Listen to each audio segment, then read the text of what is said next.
नमस्कार, मेरा नाम आशुतोष कुमार गोस्वामी है और हमारे इस चैनल बागमती गुरुकुल पे आपका स्वागत है।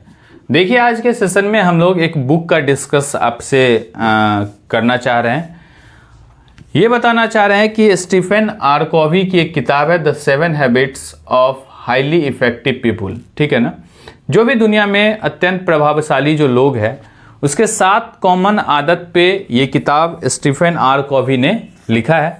इसको आप जो तैयारी कर रहे हैं, चाहे वो रेलवे, बैंकिंग, एसएससी या फिर कोई भी प्रोफेशनल जो कोर्सेस है वो अगर पढ़ रहे हैं, या फिर जो कन्वेंशनल कोर्स है वो पढ़ रहे हैं, किसी कम्पिटिटिव एग्जामिनेशंस की तैयारी कर रहे हैं, या कोई प्रोफेशनल होना चाह रहे हैं, चाहे वो स्पोर्ट्स के क्षेत्र में हो, कला के क्षेत्र में हो, साहित्य के क्षेत्र में हो, या किसी भी क्षेत्र में हो। आप अगर छात्र हैं या फिर प्रोफेशनल हैं, अगर आपको समय मिले तो ये किताब बहुत अच्छी किताब है स्टीफन आर कॉवी की। मतलब मैं प्रमोशन नहीं कर रहा हूँ इस बुक का, ठीक है ना। मुझे मैं कोई पेड प्रमोशन या इस तरीके का चीज़ नहीं कर रहा हूँ, लेकिन मैं as a teacher, as a mentor, as a senior आपको मैं ये गाइड करना चाह रहा हूँ, या फिर बताना चाह रहा हूँ, एक सजेशंस देना चाह रहा हूँ, एक फ्रेंड के रूप में, एक सीनियर के रूप में, एक कलीग के रूप में, कि आप कुछ किताबों जो है वो पढ़िए निश्चित रूप से। ठीक है ना। बुक, और ये बुक फिजिकल फॉर्म में होना चाहिए। आपके पास अगर समय के अभाव है तो आप उसको पीडीएफ या फिर समरी ये सारा कुछ भी सुन सकते हैं, लेकिन कोशिश ये होनी चाहिए, पहली प्रायोरिटी, कि आप उन्हें ये फिजिकल फॉर्म में इसको पढ़ने की कोशिश करें। ठीक, तो ये जो स्टीफन आर कॉवी की किताब है, इसका जो 7 बात है उसको हम एक एक करके थोड़ा सा डिस्कस करेंगे आपके साथ, और उसको आप सुनिएगा। फिर आपको जब कभी ये बुक अवेलेबल हो तो हो सकता है कि आप इसको अगर इंटरेस्टेड होंगे तो आप निश्चित रूप से पढ़िएगा। तो देखिए, ये 7 बात जो कि ये इन्होंने लिखा है और उसी पे पूरा ये किताब लिखा हुआ है, तो उसको हम लोग एक बार थोड़ा सा रिकैप करते हैं। उम्मीद करते हैं कि आपके लिए इफ़ेक्टिव होगा। पहली जो बात है इसमें वो ये है कि बी प्रोएक्टिव। प्रोएक्टिव का मतलब ये है कि आप किसी चीज़ों के लिए पहले से तैयार हैं। मतलब नहीं होता है कि मेंटली आप प्रिपेयर हैं। कोई भी आप स्पोर्ट्स ही खेल रहे हैं तो 2 चीज़ें होगी, या तो आप उसको विन कर सकते हैं या फिर लूज कर सकते हैं। तो आपको दोनों चीज़ों के लिए तैयार होना चाहिए कि अगर हम विन करते हैं तो भी कोई दिक्कत नहीं है, अगर लूज़ करते हैं तो और फिर हम प्रैक्टिस करेंगे।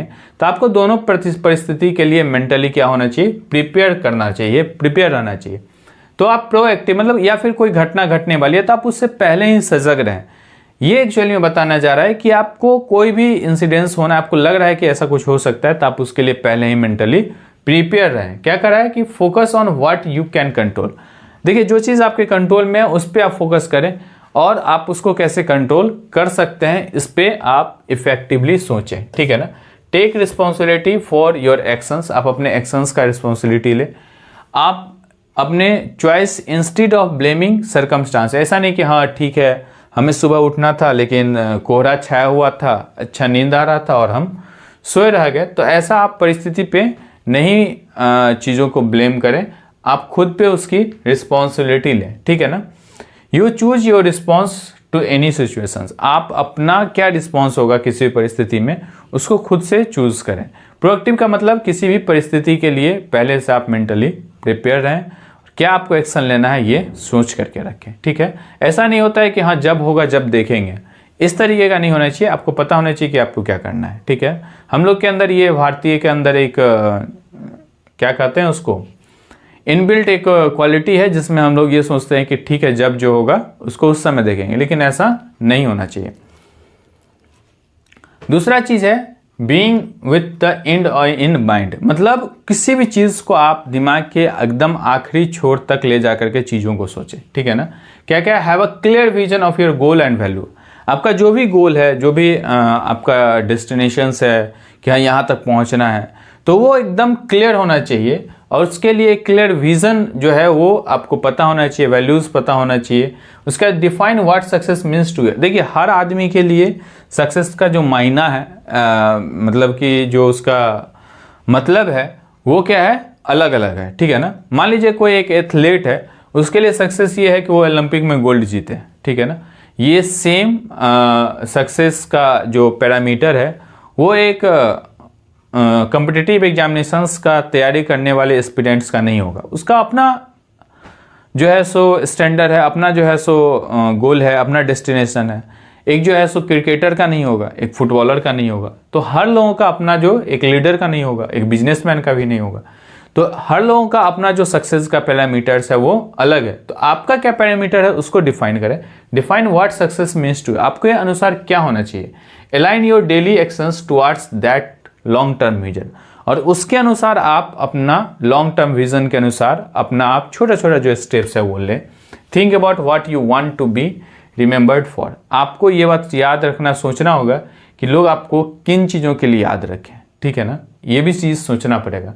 यानी कि आप अपने दिमाग के एकदम अंतिम छोर से सोचें, क्लियर विजन रखें, क्लियर गोल रखें, और आपके अनुसार क्या पैरामीटर्स है वो सेट करके रखें, ठीक है ना। मतलब एक स्विमर का जो सक्सेस का पैरामीटर है वो किसी स्पोर्ट्स में गोल्ड जीतना है। एक जो है सो एस्पिरेंट्स का अलग जो है सो सक्सेस का पैरामीटर्स है। तीसरा है पुट फर्स्ट थिंग फर्स्ट। देखिए क्या होता है कि जैसे हम सुबह ही उठते हैं और हमारे पास बहुत सारा काम होता है पूरे दिन में करने को, तो कई बार ऐसा होता है कि हम पूरे काम में ही कंफ्यूज हो जाते हैं, और फिर at the end of day हमें जो करना था, जो एकदम अर्जेंट था, वो काम कहीं मिस हो जाता है। ऐसा होता है। तो इसके लिए ये है कि आप पहले क्या क्या काम है उसको लिख लें, और फिर उसका प्रायोरिटी तय करें कि कौन काम आज करना एकदम ज़रूरी ही है, ठीक है ना।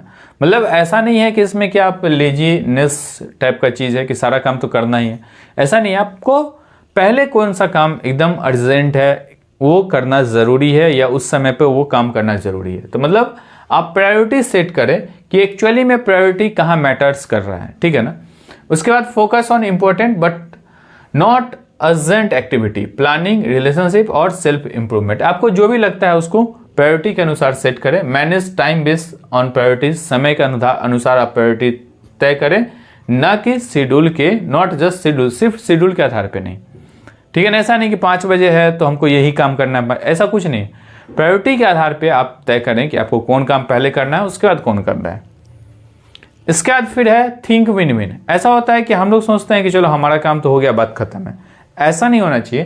थिंक विन विन का मतलब कि आप भी जीतिए और मैं भी जीतूं।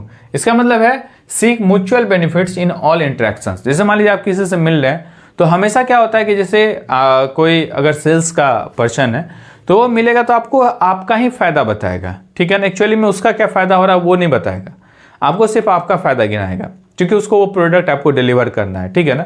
कोई जैसे फैकल्टी ही है पढ़ा रहे तो वो सिर्फ आपका फायदा बता रहा है।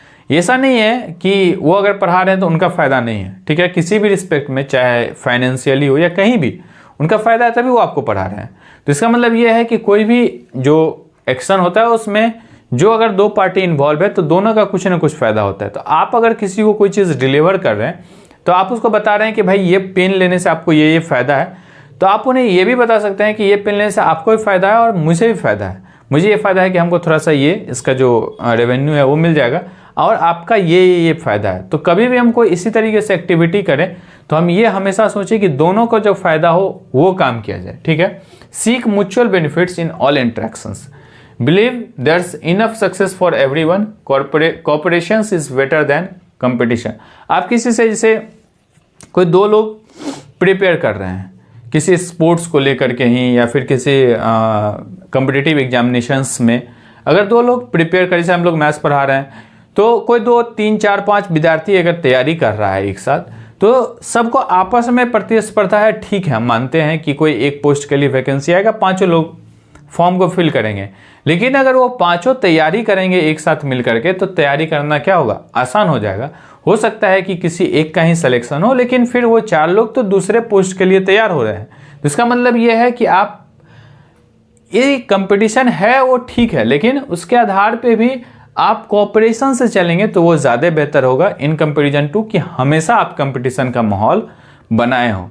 ये उतना ज़्यादा बेनिफिशियल नहीं है। आपको लेकर के आप चलेंगे, सबको एक साथ तैयारी करेंगे तो निश्चित रूप से तैयारी आपका आसान भी होगा और अच्छा भी होगा। Build relationship based on trust and respect. जो भी आप संबंध बनाए वो ट्रस्ट और रिस्पेक्ट के आधार पर बनाए। पांचवा जो चीज है वो क्या है, seek first to understand then to be understood. क्या होता है कि हम किसी को कोई चीज बताते हैं, फिर वो कुछ अपनी बातों को रखते हैं, तो हम लोग हमेशा अपनी बातों को चाहते हैं कि इम्पोज कर दें।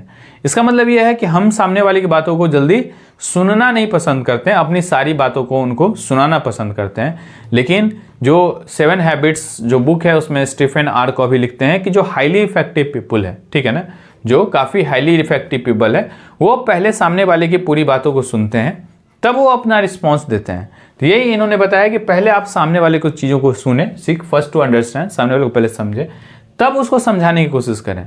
हम लोग कहते हैं पहले नहीं, तुम चुप हो, जो हम बोल रहे हैं उसको समझो, तो ऐसी बात नहीं है। क्या है, प्रैक्टिस एम्पैथीज लिसनिंग, आप सुनने की कोशिश करें। उसके बाद अंडरस्टैंड अदर्स पर्सपेक्टिव, दूसरे का क्या व्यू है उसको समझे।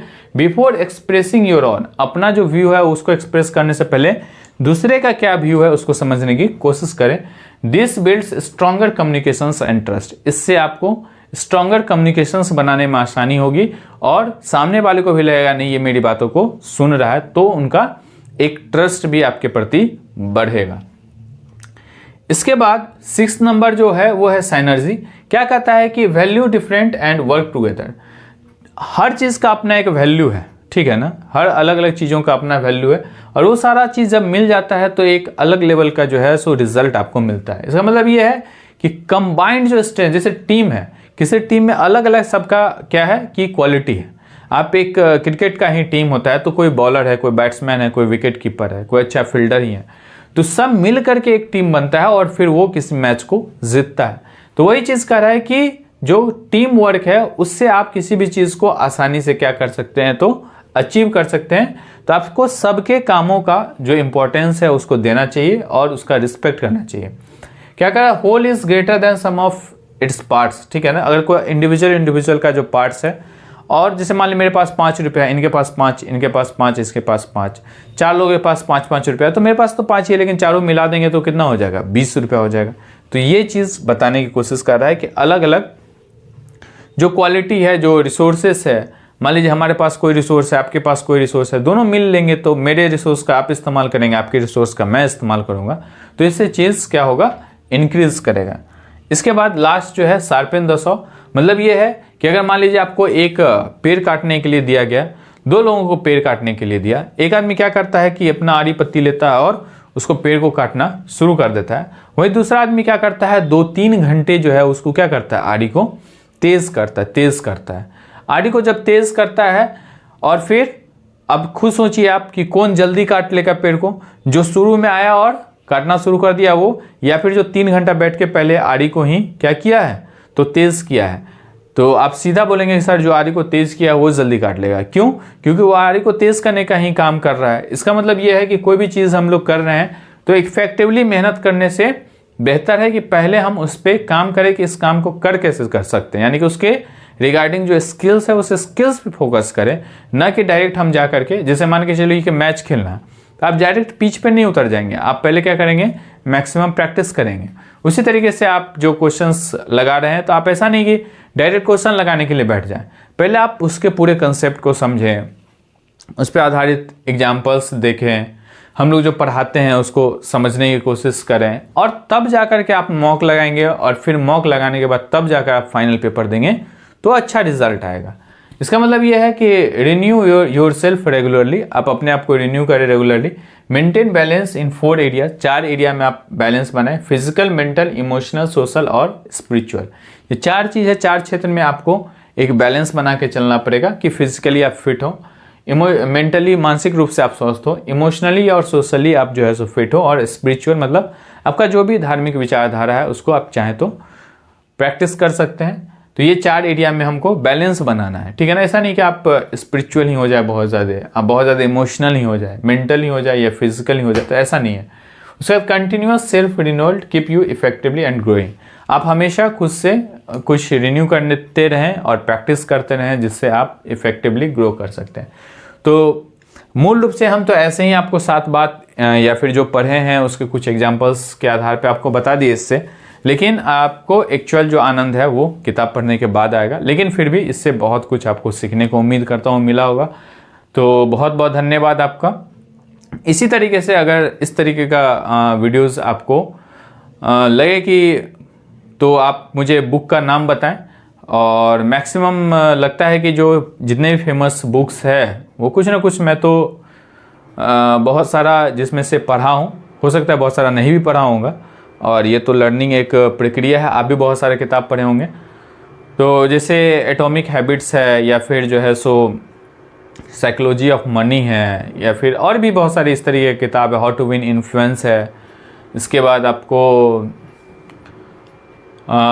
कलाम साहब की है विंग्स ऑफ फायर है, उसके बाद इग्नाइटेड माइंड है, और भी बहुत सारे बुक है जो कि हम लोगों ने पढ़ा है, मैंने खुद से पढ़ा है। और आपको भी कभी ऐसा लगे किसी बुक का कुछ पार्ट जो है सो बताने का, तो आप मुझसे कमेंट करके बता सकते हैं, और फिर हम लोग निश्चित रूप से उसको डिस्कस करेंगे यहाँ पे। बहुत बहुत धन्यवाद, नमस्कार।